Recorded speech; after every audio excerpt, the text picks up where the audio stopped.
말씀 증거하도록 하겠습니다. 뭐든지 그 원래의 모습을 안다는 것은 굉장히 중요한 것입니다. 그 원형을 알아야 이렇게 무너진 것들을 회복할 수 있기 때문에 그렇습니다. 성전이 무너져도 문제가 없었습니다. 성전 설계도가 있기 때문에 설계도 그대로 하면 되는 것입니다. 얼마 전에 우리 남대문도 불이 탔죠. 그렇지만 다시 복원이 가능했던 이유가 무엇입니까? 마침 설계도가 있었어요. 그 설계도 그대로 하면은 회복이 된다는 것입니다.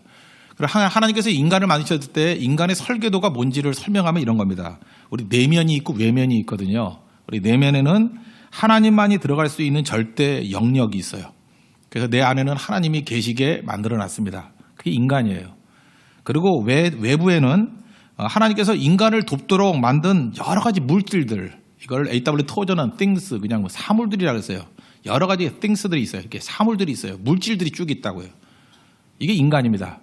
그래서 내부에는 하나님께서 함께 하셔가지고 우리와 함께 동행하시고, 외부에는 많은 것들이 창조할 때 보세요. 많은 이 thing들, 이 물질들이 우리를 돕고 우리를 축복하기 위해서 만들어졌다는 것입니다. 이게 인간이에요. 근데 죄가 들어왔습니다. 죄가 들어오니까 어떤 일이 벌어져요? 내 마음의 중심에 있는 예수님, 하나님을 쫓아내버리고, 이제는 우리가 외부에 있는 것들을 축복으로 사용해야 됐던 이런 물건들, 물질들이 내 내부에 들어와서 주인이 되더라는 것입니다. 이게 타락이에요. 이때부터 오게 된 게 뭐냐? 평안이 깨져버렸어요. 그래서 내 안에 하나님이 계실 때 평안이 있는데 평안이 다 사라져서 맨날 우울증 걸리고 약 먹고 어려워진다는 것입니다. 잠도 못 자고. 그 다음에 질서가 다 무너져 버렸습니다. 뒤죽박죽이 돼버렸어요. 그리고 하나님께 뿌리를 내려야 되는데 물질의 뿌리를 내리게 되는 이상한 일들이 벌어지게 되었다는 것입니다. 그래서 신앙이라는 게 뭔지 아십니까? 회복이에요. 원래의 상태로 돌아가는 거, 회복을 우리에게 말하고 있습니다. 예수님께서 산상수훈, 팔복을 처음에 말씀하셨죠. 첫 번째가 무엇입니까? 마태복음 5장 3절을 보니까 심령이 가난한 자는 복이 있나니 천국이 그들의 것이며, 심령이 가난하다. 이게 poor in spirit. 이 마음이 가난하다. 이게 무슨 얘기예요? 마음이 텅 비어 있다는 거예요. 뭘로 텅 비어 있다는 거죠? 물질에 대해서 텅 비어 있다는 거예요. 그 얘기는 무슨 얘기입니까? 그래야 하나님으로 가득 차죠. 그래서 첫 번째 복이 poor in spirit, 심령이 가난하다는 건 뭐냐 하면 창조의 원형의 모습으로 돌아가기 위한 토대를 만든다는 거예요. 내 속에 있던 이 잘못된 걸로 채워져 있던 것들을 다 비운다, 그런 얘기예요. 그래야 하나님이 들어가실 수 있죠. 이게 첫 번째 복이라는 것입니다. 하나님이 계셔야 된다는 거예요. 우리 평생의 싸움이 바로 이 싸움이라는 것입니다. 아브라함 예를 드십시오. 창세기 22장에 보니까 100세에 나왔던 아들 이삭, 하나님께서 그 아들을 바치라 그래요. 그 이유가 뭐예요? 마음의 중심에 하나님이 들어가 있어야 되는데 혹시라도 이삭이 들어가 있는 것 같이 보이잖아요. 그러니까 이삭을 몰아내고 하나님으로 채워야 된다는 거예요. 그 창세기 22장이 그 얘기 아니에요? 창세기 22장이 보여주는 게 무엇입니까? 십자가 사건 아니에요. 십자가 사건이 우리에게 보여주는 얘기도 똑같은 거죠. 우리 중심에 예수님이 들어와 계셔야 된다는 거예요. 그게 우리가 살 수 있는 길이고 우리 창조의 원형을 회복하는 길이라는 것입니다. 예수님 용법 얘기를 했죠. 예수님 용법은 1등을 사랑한다고 표현하고요. 2등을 미워한다고 표현을 해요. 그래서 누가복음 14장 26절을 보니까 자기 부모를 미워해야 되고 처자를 미워해야 되고 형제, 자매, 심지어 자기 자신을 미워해야 된대요. 이 미워한다는 건 원수된다 그런 뜻이 아니라 예수님의 용법에 의하면 1등에 반대되는 개념이에요. 2등으로 둬야 된다는 거예요. 그러니까 많은 사람이 부모를 1등에 둔다는 거예요. 그럼 그거 하나님이 밀려나 버리잖아요. 어떤 때 형제, 자매, 자기 자신을 1등에 둔다는 거예요. 그거 아니고 하나님을 1등에 둬야 인간의 창조의 원래의 모습이 회복이 된다는 거예요. 다 좋은 것들이죠. 부모님이 얼마나 좋아요. 처자가 얼마나 좋아요. 형제, 자매, 자기 자신도 사랑하라고 그랬잖아요. 좋아하는 거잖아요. 근데 어디에 두라고요? 두 번째에 두라는 거예요. 내 주변에 두라는 거예요. 그때 진정한 회복의 능력이 나타나기 시작한다는 것입니다. 그러면 내 마음속에 하나님을 중심에 두면 나머지 모든 것들은 우리에게 도울 곳으로 다가와요. 하나님을 중심에 두면 이 모든 것들이 도울 곳으로 다가온다고요. 아브라함에게 묻습니다. 너에게 하나님 외에 뭐가 있냐? 그러면 아무것도 없다고 표현해요. 그래서 이건 표현이에요. 하나님 외에 난 아무것도 없어요. 다윗에게 물어보세요. 여호와는 나의 목자시니 내가 부족함이 없으리로다. 그러니까 하나님 외에는 아무것도 없어요. 아브라함에게 물어봐도 하나님 외에는 아무것도 없대. 다윗에게 물어봐도 하나님 외에는 아무것도 없대. 그게 무슨 얘기냐면 내 속에 하나님 외에는 아무것도 없다라는 얘기예요. 근데 아브라함이 거지였어요? 여기는 누구보다 부자였어요. 다윗이 거지였어요? 왕이에요, 왕. 그죠? 진짜 엄청나게 많은 걸 갖고 있었어요. 근데 그거는 자기 마음속에 들어있지도 않아요. 왜? 그건 외부에 주어진 축복들이기 때문에. 이렇게 살라는 거예요. 이게 원래 창조의 모습을 회복하는 것입니다. 그래서 여러분들 이 언어를 속으면 안 돼요. 하나님은 아무것도 없어. 그건 뭐냐? 내 마음속에 중심에 하나님이 와 계신다는 거예요. 예수님이 와 계신다는 거예요. 그것에 대한 회복입니다. 오늘 그런 의미에서 4장 7절을 한번 보세요. 고린도서 4장 7절. 이 얘기죠. 우리가 이 보배를 질그릇에 가졌으니. 질그릇이 뭐예요? 나라는 거예요. 연약한 모습. 보배는 예수님입니다. 부활하신 예수님. 그러니까 이 예수님께서 내 안에 계신다는 거예요. 그러니까 보배를 질그릇에 가졌다. 이 얘기는 창조의 원래의 모습을 회복했다. 그런 얘기하고 똑같다는 것입니다.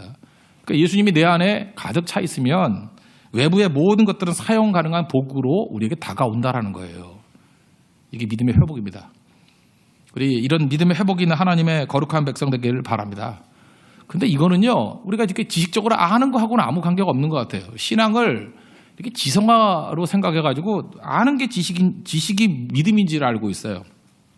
잘 보세요. 부활하신 예수님을 베드로가 만났어요. 만나고 부활했다는 사실도 알았어요. 근데 한동안 무기력했던 거 아시죠?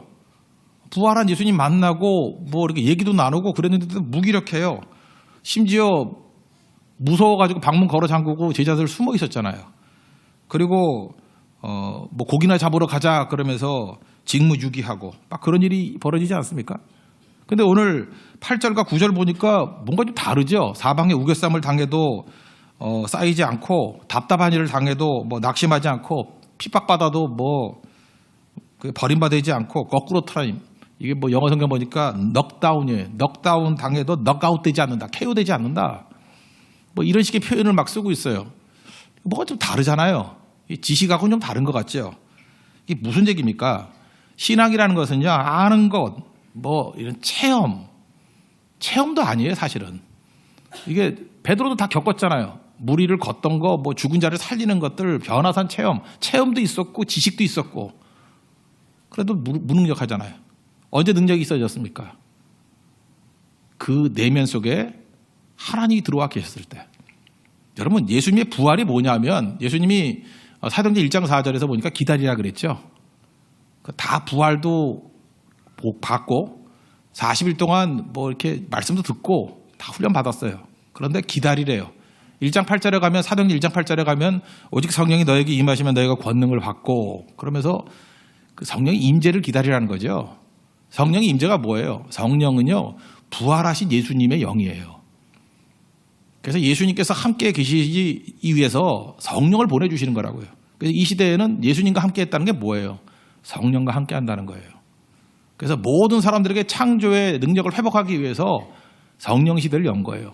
성령이 오셔서 우리 안에 마음의 중심에 하나님이 계신다는 거예요. 성령 하나님이. 그때부터 이 주변에 있는 모든 것들에 질서가 잡히게 되고 능력을 발휘하게 된다라는 것입니다. 그러므로 사실을 안다는 것, 체험한다는 것과 내 안에 계신다는 것은 하늘과 땅 차이예요. 신앙이 뭔지 아십니까? 예수님이 내 안에 계시는 거예요. 예수님이 내 안에 계신다는 것은 또 다른 말로 하면 예수님의 영이 성령께서 내 안에 계신다는 것과 똑같다는 것입니다. 그러면 내 안에 이제는 내가 사는 게 아니죠. 누가 살아요? 예수님이 사시는 거예요. 예수님이 영이 사시는 거예요. 그래서 10절, 11절 보니까 뒷부분 보세요. 예수의 생명이 또한 우리 몸에 나타나게 합니다. 내 안에 예수님이 계시니까 예수님의 영이 생명이 나타나는 거고 11절 뒷부분 보세요. 예수의 생명이 또한 우리 죽을 육체에 나타나게 함이라. 그래서 예수님 때문에 여러분들이 예수님이 내 안에 계시면 예수님 때문에 이렇게 꺾여본 경험이 있는 거예요. 내 자아가 지금도 주인이 돼 있잖아요. 아까도 얘기했죠. 내 자기 자신도 1등이 되면 안 된다고요. 미워해야 된다고. 그러니까 내 자아가 죽어야 되는데 안 죽고 있잖아요. 그러니까 예수님이 들어오면 내 자아가 꺾이거든요. 꺾여본 적이 없는 사람. 그러니까 무능한 거예요. 하고 싶은 것 있었는데 예수님 때문에 이게 꺾여본 적이 있는 거예요. 하고 싶은 걸 꺾여본 적이 있는 거. 막 내 속에는 내 자아가 있어 분노가 막 치밀어 오르거든요. 근데 내 안에 계신 예수님 때문에 분노도 꺾여본 적이 있는 것. 그때의 능력이 나타난다는 거예요. 그러니까 예수 믿는다는 건 뭐냐 하면은 지식도 아니고요. 체험도 아니고 내 안에 있는 생명이에요. 내 안에 예수님이 계시는 거예요. 그 사도행전 19장에 보면은 거기 바울이 귀신을 쫓아내니까요. 스게와라는 사람의 아들이 있었어요. 7아들. 아들도 많이 낳았죠. 7아들이. 이들이 와가지고 바울 흉내를 낸 거예요. 예수님의 이름으로 귀신아 한번 물러가라 이랬다고요. 그랬더니 악귀가 뭐라고 얘기하느냐 하면은 사도행전 19장 15절에 내가 예수도 알고 바울도 알거니와 너희는 누구냐? 그죠? 그러면서 달려들어가지고 두들겨 패고 옷까지 벗겨가지고 쫓아내버렸어요. 여기 잘 보세요. 그래, 좋아요. 내가 예수도 알고, 예수님은 능력 있으신 분이니까. 근데 바울도 안 돼요. 예수도 알고 바울도 안 돼요. 근데 너희는 누구냐? 잘 보세요. 예수님이야 능력 있는 분이니까 그렇다고 치는데 바울은 우리하고 똑같은 성정이 같은 인간 아닙니까? 근데 어떻게 바울도 안다. 근데 바울을 무서워하고 있잖아요. 바울을 무서워한 이유가 뭘까요? 그 비밀이 갈라디아 2장 20절에 있다고요. 내가 그리스도와 함께 십자가에 못 박혔나니 그런지 이제는 내가 사는 것이 아니요 내 안에 그리스도께서 사시는 것이라. 바울은요 자기 이름 갖고 살지 않았어요. 자기 안에 예수로 살았어요. 그러니까 바울을 봤지만 이 악귀가 바울을 본 게 아니라 누굴 본 거예요? 예수님을 본 거라고. 그래서 내가 예수님도 알고 바울도 알지만 너는 뭐냐? 자기 안에 자기가 있는 거예요. 그러니까 백전백패죠. 여러분도 지금도 백전백패하는 이유가 뭐냐면 바로 여기에 있기 때문에 그래요. 제가 최근에 뭐 상담 비슷한 거 하나 받았는데 이런 거예요. 교회 오니까 자꾸만 사람들이 나를 미워한대. 나를 미워하고 뭐 심지어 나를 싫어하고 나를 오해하고 뭐 내 목소리가 너무 크다 그러고 뭐 맨날 이런 거예요. 근데 내가 그 쓴 글을 한번 쭉 봤어요. 봤더니 전부 다 내가 거기서 답이 나왔어요. 그 친구는 자기중심적인 거예요. 그래서 내가 교사한대요. 내가 성가대한대요. 또 웃긴 게 내가 멘토래. 와 미치겠어. 내가 멘토래. 멘토라고 말하는 사람도 없는데 내가 멘토래. 내가 그러니까 밥맛이 없지. 저도 마찬가지예요. 저도 약간 비호감이 있거든요. 그래서 어디 가서 내 이름은 약간 비호감. 못생겼잖아요. 그리고 뭐 교만해 보이고 미숙해 보이고 거룩하지 않아 보이고. 내가 나가면 스게바의 7아들하고 똑같아요. 그죠? 아무것도 아닌 거예요. 그러니까 멘탈 깨지는 거죠. 여러분들 봐요. 맨날 낙심하고 좌절할 이유가 뭐냐면 여러분의 브랜드로 나가면 다 깨져요. 뭐가 아름다워 보여요, 여러분들이? 뭐가 잘나 보여요? 그냥 인사치레로 좋다 그러는 거예요. 그냥 다 비호감이에요. 우리 인간들은 다 무너지는 거라고. 근데 언제 우리가 인정을 받죠? 특별히 선교 같은 데 갔을 때 예수님 브랜드로 가지 않아요. 예수님의 이름으로. 나는 다 사라져버리고 예수님의 손이 되고 발이 되고 예수님의 이름으로 예수님만 증거하고. 그래 자꾸만 가치가 올라가고 능력이 올라가죠. 그때 악기들이 와서 뭐라 그래요? 예수도 알고 너도 알겠다. 그죠? 네가 아니라 네 안에 있는 예수님이 보이는 거예요. 이제 뭔지 아시겠습니까? 자아가 죽지 않는 한 끝까지 재수 없을 거예요. 그 사람. 자아가 죽지 않는 한 절대로 그 사람 호감으로 돌아오지 않아요. 비호감이에요. 자기가 박살이 나고 완전히 죽어야 돼요. 그리고 말만 해도 내가라는 말이 나오면 안 되고 예수님 자랑하고 예수님 높이고 예수님 증거하고 예수님 사역하고. 그러면요 여러분들 가치가 지금의 100배 이상 올라가요. 100배가 뭐예요? 예수님 수준으로 올라간다고. 이게 믿음이에요. 믿음. 우리가 이걸 알아야 된다는 것입니다. 그래서 우리 신앙이라는 게 뭐냐면 내 안에 예수님 모시고 예수님으로 살아가는 것입니다. 그러므로 우리 많은 순간에 지금 2017년 됐는데 문제가 해결되면 좀 나아진다고 생각을 하죠. 내 안에 문제가 뭐가 있습니까? 뭐 직장이 되고 대학 들어가고 뭐 결혼하고. 결혼해서 문제가 다 해결될 것 같으면 여기 결혼한 사람이 거의 다인데 해결이 됐어요? 해결됐어요? 결혼했더니? 이제부터 시작이지. 취업이 문제 해결 다 돼요? 취업하면 그때부터 문제 시작이에요. 이 바보들이 이런 생각을 해요. 상황이나 조건이 바뀌는 게 해결이 아니에요. 문제는 뭐냐면 내 안에 예수님이 계시는 게 문제 시작이에요. 해결의 시작이라고. 신앙은요, 내 중심에 예수님을 모시는 거예요. 내 안에 예수님 모시는 거. 그게 안 되면요, 여러분 평생 헛된 싸움 벌이는 거예요. 예수 믿는 건 그거예요. 내가 죽고 내 안에 예수님이 사시는 거라고. 갈라디아 2장 20절. 그게 믿음의 목표예요. 내가 죽고 내 안에 예수님께서 사시는 것이다. 그죠? 그때부터 능력이 나타나기 시작한다는 것입니다. 대충 사는 사람들 어떻게 사는지 알아요? 열심히 사는 사람들 보니까 그냥 평생 돈 모아가지고 개미처럼 집 한 채 살라고 살아요. 근데 이들 한번 생각을 해봐요. 제 나이쯤 됐어요. 이제 제 나이쯤 되면은 집은 사서 뭐래? 이제 곧 죽을 건데. 그 사서 애들만 좋지 뭐. 그 좋을 것도 없잖아. 또 걔네들 또 여자애 둘인데 또 싸울 거 아니야. 뭐 언니니까 내가 55% 가져야 된다, 45% 가져야 된다 뭐 이러고. 뭐하러 이렇게 불행의 씨를 남겨? 그렇잖아요. 뭐 나중에 어떻게 될지 모르지만 아니 55년 동안 해도 집 없이 잘 살았는데 뭐 나머지 인생에서 꼭 있어야 되나?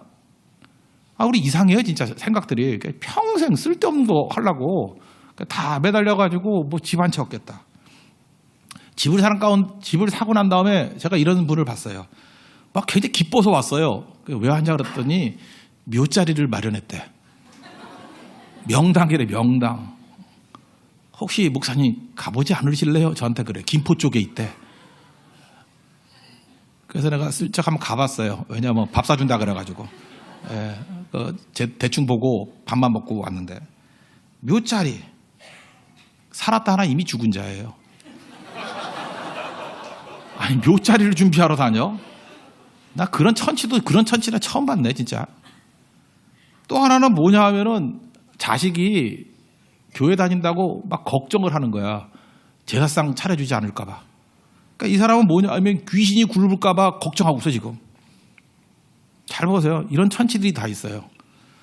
나이 다 들어가지고 얼마 살지도 못할 집 구하겠다고 지금도 그 남은 인생 얼마 남지도 않았는데 헛수고하고 있고요. 집 사겠다고. 묘자리 마련하겠다고 그 나머지 에너지를 다 쓰고 있고 그 다음에 걱정되는 게 뭐냐 하면 귀신 돼가지고 굶을까 봐. 귀신이 돼서 굶으면 어때? 그죠? 귀신 돼서 굶을까 봐. 그래서 그것 때문에 그냥 안절부절하고 있다는 것입니다. 집, 묘자리, 귀신 굶을 생각. 예수님 승천하시는 모습을 봤던 제자들은요. 그거 보는 순간에 다 사라져 버렸어요. 우리 성도들 가운데 이런 눈이 확 띄는 분들이 생겼는데 그게 바로 뭐냐 하면 연세 좀 드셨어요. 잘 보니까 이제 남은 인생이 길지 않거든. 그리고 선교 현장에 나가서 이제 돈을 막 쓰기 시작해. 돈도 쓰고 시간도 보내고. 그러니까 영이 막 살아나고요. 그 다음에 자기 집안에 이제까지 문제 풀리지 않았던 것들이 다 풀리기 시작하고 자기 중심에 예수님이 가득가득 차니까 이제는 뭐 걱정, 의심, 두려움, 병원 갈 일도 없고요. 그 불면증 때문에 먹던 약도 다 끊고요. 우울증 약도 끊게 됐고요. 진짜 교회에 진짜 많이 돈 받아야 돼. 그거 고쳐놨으니까. 그죠? 그 치료비가 얼만데. 그거 다 고쳤어요. 다 고쳤었고. 그 다음에 이제 제가 완전히 낫는 방법이 뭐냐. 내가 그래서 이렇게 얘기했죠. 그러니까 1년 내내 선교 개근 한번 해보십시오. 그랬더니 벌써 그 말 듣는 순간에 모든 지병이 다 나빠졌어요. 정말 그분은 뭐 죽을 병은 아니고 그냥 자잘한 병들이 많았어요. 온갖 지저분한 병들. 하여튼 잡기 같은 병들이 되게 많았어. 싹 다 사라져 버렸어요. 왜 그래요? 사명으로 서 있기 때문에. 내 안에 예수님 가득 모시니까 그냥 한순간에 다 해결돼 버릴 문제들이에요. 노후 걱정 하나도, 노후 문제 다 해결됐어요. 그분은 사후 준비를 해놨으니까. 우린 노후 준비하는 사람들 아니에요. 사후 준비하는 사람들이지. 노후에 얼마 안 되잖아요. 사후는 영혼인데 영혼을 준비해야지 왜 그 노후 몇 년 되지도 않은 그걸 준비를 해요. 그리고 노후에도 잘 죽기 힘들어요. 이렇게 노인이 굶는다 그러면 정부에서 와요. 자꾸 도와주고. 또 그것도 조심해서 있어야 돼요. 잠깐만 잘못 알려지면 교회에서 와가지고 도와주고 막 그래요. 막 와서 기도해주고 막 쌀 주고. 죽기도 힘들어. 뭐 그렇게 걱정을 해요? 뭘 그렇게 걱정을 해요? 다 하나님이 채워주시는 길이 있다라는 것입니다. 그래서 내 안에 예수님을 모시기 시작한 그 순간부터 이제 막 능력이 나타나기 시작하는 거예요. 우리 삶의 환경과 조건이 바뀌어야 된다고 생각하죠. 그렇지 않아요. 지금 뭐 미국의 그 정권 교체기 아닙니까? 오바마가 2004년도에 민주당 전당대회에서 후보가 돼가지고 뽑혔잖아요. 그죠? 그 오바마의 능력이 거기에 있었다고요. 그 처음에 후보될 때. 그 지난번에 한번 얘기했죠. 조지 프레드릭 와츠의 호흡이라는 거. 그림 한번 보여주세요. 이거 보셨죠? 이거 설교 시간에 되세요. 이 그림 보고 은혜를 받은 거예요. 이 조지 프레드릭 와츠라는 사람이 여기 보세요. 연약한 여자인데 연약한 여자예요. 그리고 수건으로 뭐 가린 그 허름한 옷, 누더기예요. 상처 입은 몸이에요. 몸에 핏자국도 있고. 근데 비파가 하나 있어요. 비파는 줄이 7개인데 6줄이 끊어져 버렸어요. 한 줄밖에 없어요. 근데 이 그림의 제목이 호흡이에요. 호흡. 소망이라고. 소망이란 건 뭔지 알아요? 모든 조건 다 갖고 있는 게 아니에요. 아무것도 없다 할지라도 그죠? 하나님 바라보는 그것이 우리에게 소망이라는 거예요. 주님이 내 안에 계시면 이 모든 걸 다 이길 수 있다라는 거예요. 오바마가 진짜 그랬잖아요. 흑인으로서 아무것도 없었는데 대통령도 되고 다 이겨냈잖아요. 그 설교 시간에 제대로 한번 듣고 변화된 내용들이죠. 우리는 많은 순간에 그죠? 7줄 다 있어야 된다고 생각하고 옷도 좋아야 된다고 생각하고 건강도 있어야 된다고 다 있어야 된다고 생각하는데 속에 하나님만 없어요. 죽는 인생이에요. 아무것도 없어도 괜찮아요. 한 줄 남아도 괜찮아요. 내 안에 예수님 모시면 그것이 소망이 되고 일어설 수 있는 힘이 된다는 것입니다. 외적인 환경 보십시오. 돈이 해결해줘요?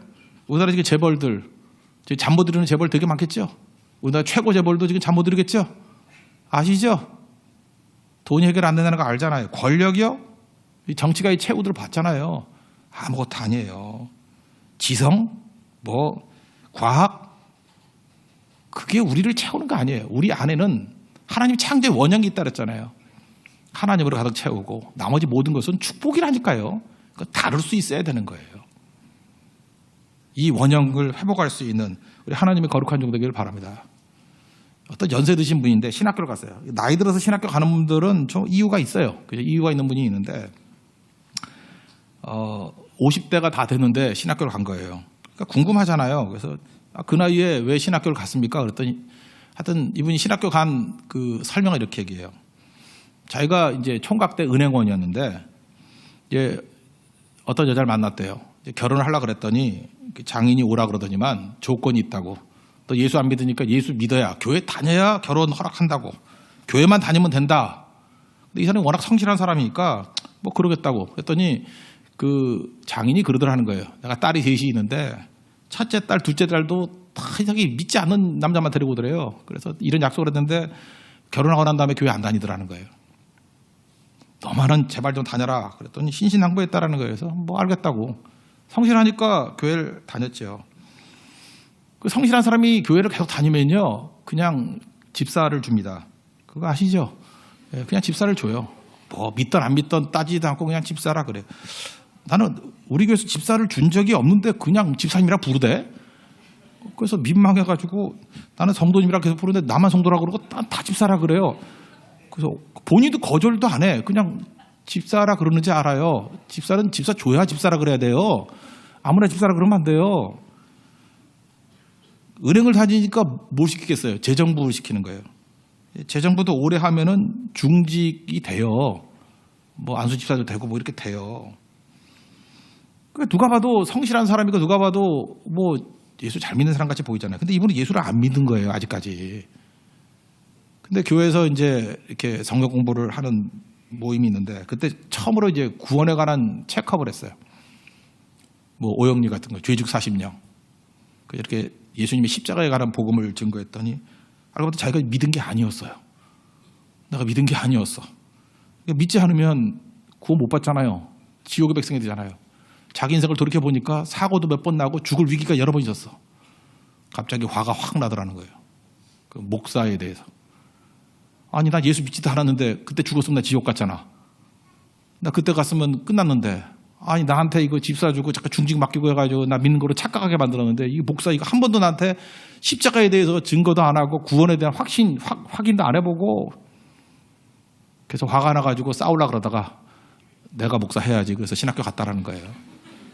하나 이 얘기를 들으면 참 이게 의미가 있다고 생각을 해요. 그죠? 우리가 많은 순간에 그 믿음 구원에 대한 체크업을 안 해요. 죄죽 40년 우리가 죄인이고 죽어요. 하나님 우리를 사랑하셔서 아들 독생자를 주셔서 십자가에 달리셨어요. 그분을 믿고 영접하면 구원받는다. 이게 오영리 아니에요? 그러면 지금도 마찬가지예요. 믿음이라는 건 선물이기 때문에 믿고 싶다고 믿어지는 게 아니거든요. 그래서 믿어요 이렇게 강요한다고 믿어지는 게 아니야. 믿는 건 믿어져야지 믿는 거죠. 그래서 믿음은 이렇게 생각하면 돼요. 요한계시록 3장 20절 보니까 내가 문 밖에 서서 두드린다고 문 열고 내가 들어가서 같이 먹고 마시자 이렇게 하는 예수님의 초청이 있거든요. 그래서 영접이라는 건 이런 거예요. 우리가 수영을 할 때 물에다가 내 몸을 맡기듯이 믿으란 얘기가 아니라 좀 한번 맡겨보세요. 지금도 이제 오랫동안 이제 교회는 나오는데 예수가 안 믿어지시는 분들 있잖아요.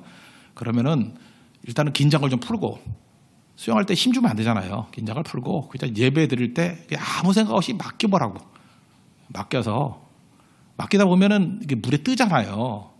마찬가지로 예배 때 주님께 내 몸을 맡기면은 주님이 이렇게 찾아오셔서 느끼게 만들어 주셔요. 느끼는데 반응 안 할 거 없잖아요. 그 느끼는 대로 반응을 해보라고요. 이것도 잘 안 되면요, 성교 같은 데를 한번 가보세요. 가가지고 그냥 미친 셈 치고 맡겨버리세요. 맡겨가지고 그때 보면은 이건 분명히 인간이 하는 일이 아니라 뭔가 하나님이 하시는 일인 거야 라고 느껴져요. 이번에도 네팔 가가지고 예수 안 믿던 분이 한 분이 그래서 느껴져가지고 믿은 분이 생겼어요. 느껴지거든요. 그걸 어떻게 부인해? 이게 이거였구나. 그래서 시작한 거예요. 이제 느껴지기 시작하니까. 그래서 이제 믿음의 이제 시작이 됐어요. 이제 계속 느끼게 되거든요. 맡기면 느끼게 돼요. 그걸 영접이라 그래요. 거절하지 아니하고 아니야 하는 게 아니라 맡기는 거. 그때부터 맡기는 것을 성경에서 뭐라 그러냐면 내 마음에 조금씩 예수님이 중심으로 들어오는 거예요. 채워지는 거예요. 그래서 내 안에 온전하게 예수님이 가득 찼을 때를 믿었다. 이렇게 얘기를 한다고요. 그럼 그때부터 능력이 나타나요. 막 능력이 나타나서 일단 마음의 평강이 임하게 되고요. 그 다음에 질서가 잡히게 되고 그 다음에 능력이 나타나기 시작한다는 것입니다. 그래서 질병도 낫고 회복되고 그런 일들이 벌어져요. 어떤 성도 얘기하는데 암에 걸렸어요. 암 때문에 암도 여러 가지였어요. 암 수치가 상승해가지고 이게 뭔 수치인지 모르겠지만 380까지 올라갔대요. 정상이 20인데 무슨 치수인지 모르겠어요.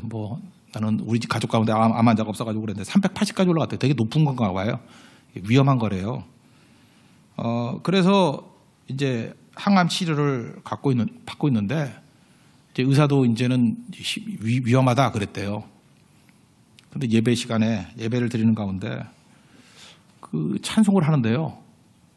그냥 갑자기 그냥 힘을 쫙 빼면서 그냥 하나님께 맡기고 싶더래요. 그때 예수님께서 이렇게 만져주시는 느낌이 있더래요. 그래서 그냥 전심으로 부르짖었대요. 그분 점잖은 분이라서 부르짖는 분은 아니거든요. 주님 도와주세요. 병보다도 나를 구원해 주세요. 그랬다라는 거예요. 그랬더니 속에 있는 것들이 이렇게 뭐가 이렇게 들리는 것 같이 보이더래요. 이렇게 들려지는 것 같이 보이더래요. 그러더니만 자기가 느낌이 머리에 뚝 떨어지면서 뭔가 난 것 같더래요. 그래서 그 다음 주에 병원 갔더니 28이 됐대요. 20이 정상인데. 의사가 어디 갔다 왔냐 그러더래요. 이거 이상하다고. 뭘 어디 갔다 예배 갔다 왔지. 그죠? 의사가 고치지 못했던 일들을 고치게 되었다. 그런 얘기를 하는 걸 제가 들어봤습니다. 내 안에 예수님께서 계시면요, 이런 일들이 벌어져요. 옛날에 어떤 이제 자매인데 그 자매 그런 거 있잖아요. 내가 지금 여기 안 계시니까 하는 얘기예요. 옛날 얘기. 좀 결혼하기 힘들게 생긴 자매도 있어요. 제가 아무리 봐도 여성적인 매력이 없어요. 정말 없어요. 그래서 기도도 잘 안 나와요. 이건 잠깐 믿음이 안 생기기 때문에. 근데 이분이 이제 기도를 간절히 했단 말이에요. 간절히 했더니 정말 기적이 나타나더라고요. 어떤 혜성같이 어떤 형제가 나타나가지고 프로포즈를 했어요. 그래서 결혼했다고요. 결혼해가지고 지금 외국에 나가가지고 지금 굉장히 요즘에도 연락 오대요. 엄청나게 많은 사역들을 하고 있다고. 저는 그때 이런 걸 느껴요. 주변 사람들이 다 불가능하다 하는 일들이었는데 그 자매 기도가 딱 하나였대요. 배우자. 자기도 그런 기도 잘 안 했대요. 근데 그때가 특세 기간이었는데 그냥 한 달 동안 4주 동안에 그 기도 하나만 했대요. 배우자 하나만 놓고. 믿음이 온 거 예수님이 오시는 순간에 믿음의 기도를 했고 그 자매 그게 확신이에요. 결혼을 통해서 믿음이 생긴 자매예요. 배우자 하나 놓고 기도했더니 하나님이 보내주시더라는 거예요. 기가 막힌 형제를. 키도 크고 지금 LA 살고 있는데 말도 안 되는 일들이 벌어요. 말도 안 되는 일들이. 그 다음에 그 말도 안 되는 일이 한 번은 계기가 돼가지고 지금 엄청나게 사역을 해요. 지금 되게 예뻐졌어요. 성형을 해가지고. 뭐 몰라? 성형을 해서 결혼한 게 아니고 결혼을 해서 성형을 한 거예요. 몰라보겠어요. 당연히 몰라보죠. 몰라보겠어요. 그런 인생이 완전히 바뀌어가지고 그게 우리가 살아가는 길이라는 것입니다. 여러분 믿음의 싸움이 뭔지 아시겠죠? 내 안에 예수님 모시는 거예요. 그럼 그 다음에 어떤 일이 벌어지느냐? 이게 흘러넘치는 거거든요. 그래서 15절 같은 데 보니까 뭐 은혜가 더하여 넘쳐서 그렇죠. 넘치는 거. 그 일본의 미즈노 겐조라는 분이 계십니다. 이분은 장애인인데 온몸이 다 마비가 돼 눈동자만 움직이는 분이에요. 근데 시집을 썼어요. 우리나라에서 책도 소개됐어요. 감사는 밥이다. 뭐 이런 책인데 감사는 밥이다. 2014년에 나온 책인데 미즈노 겐조. 어떻게 시를 썼느냐 하면요. 그 히라카나가 50자표가 있잖아요. 일본어가 50개잖아요. 그렇게 엄마가 이렇게 1번부터 이렇게 쭉 찝으면은 깜빡하면 찍는 거예요. 그래서 히라가나 하나 하면은 그거 찍어주고. 그러니까 한 단어 만드는데 얼마나 힘들겠어요. 그죠? 50개 다 돌아갈 때마다 한 번씩 깜빡할 때마다 찍어주고. 그래가지고 책을 썼어요. 그죠? 그 시를 썼다고. 근데 그 양반이 했던 그 대표적인 구절이 뭔지 알아요? 내 은혜가 내게 족하. 예수님이 그 안에 중심이 되니까 환경이 하나도 바뀌지 않았어요. 이게 아마 인간이 가진 육체적인 능력 가운데 이만큼 능력 없는 게 있어요. 눈만 깜빡할 수 있는 힘밖에 없어요. 그래서 내 은혜가 내게 족하대요. 그 미즈노 겐조를 통해 가지고 흘러넘치는 은혜가 지금도 수없이 많은 건강한 사람들을 주께로 돌이키고 있어요. 이게 생명이에요. 기독교는 이런 겁니다. 기독교는 생명이에요. 사도 바울은 뭐라 그래요? 지금 육체적으로 갇혀 있잖아요. 포위당하고 압박당하고 여러 가지 어려운 가운데 놓여있다 할지라도 절망하지 않아요. 사방에 우겨쌈을 당해도 당하지 않는데요. 정답이 뭐예요? 보배를 질그릇에 가져있기 때문에. 우리 신앙은 이겁니다. 내가 얼마나 많이 알고 있느냐? 그거 아니에요. 내가 얼마나 많이 봤느냐? 그것도 아니에요. 내가 얼마나 체험했느냐? 그것도 아니에요. 기독교는 내 안에 있는 생명이에요. 내 안에 있는 생명. 내 안에 예수님으로 가득 찬 거예요. 내 안에 하나님으로 가득 찬 거예요. 그리고 내 안에 어떤 것도 things, 물질이 들어가 있으면 안 돼요. 그건 다 외부에 있는 거예요. 이건 다 축복이에요. 내가 사용할 것들이에요. 내 안에 있는지 아닌지를 확인할 수 있는 게 뭐냐면 드려보는 거예요. 내 안에 있는 건 못 드려요. 이삭이 내 마음에 있었다 그러면 못 드렸어요. 내 밖에 있으니까 드리는 거지. 여러분 지금도 그래요. 헌신이라는 게 뭐 헌신은 딴 거 아니에요. 이렇게 주님께 드린다라는 건 뭐냐면 내 안에 내 인격 속에 있는 게 아니기 때문에 드릴 수 있는 거예요. 내 인격 속에 있는 건 못 드려요. 그래서 드리는 걸 보면 알아요. 베푸는 걸 보면 안다고. 그래서 하나님께서 우리 인간을 디자인하실 때 잊지 마십시오. 내 안에 영적 공간을 만들어놨는데 하나님만으로만 채워야 돼요. 그리고 나머지 모든 것은 이 things, 이것들은 축복이에요. 사용 개념이에요. 아브라함도 그렇고 다윗도 그랬고 하나님만을 모시니까 우리가 보통 말할 땐 거부였어요. 근데 그게 아무것도 계산에 들어갈 존재가 아니었어요. 사용하는 개념이었다고. 갈라디아 2장 20절이 그 얘기입니다. 내가 죽어야 돼요. 내 안에 있는 모든 것들이 다 죽는다. 그 비운다 그러고 자기를 부인한다 그래요. 그 누가복음 9장 23절 같은 데는 아무든지 나를 따라오려거든 자기 자신을 부인하고 자기 십자가를 지고 나를 쫓을 것이다. 똑같은 얘기예요. 이 안에 있는 건 다 비워버리고 예수님으로 가득 채워야 된다는 거예요. 나머지 모든 것들은 축복이라는 거예요. 사용 개념이라는 거예요. 이게 믿음의 회복입니다. 이 이미지를 가지고 우리 금년 한 해에도 제대로 믿고 제대로 사용될 수 있는 우리 하나님의 거룩한 종 되기를 바랍니다. 그럼 반드시 승리할 것입니다. 그래서 우리 2017년도에는 기대감을 가지고 하나님 앞에 능력 있게 쓰임받는 하나님의 거룩한 종 되기를 축원합니다.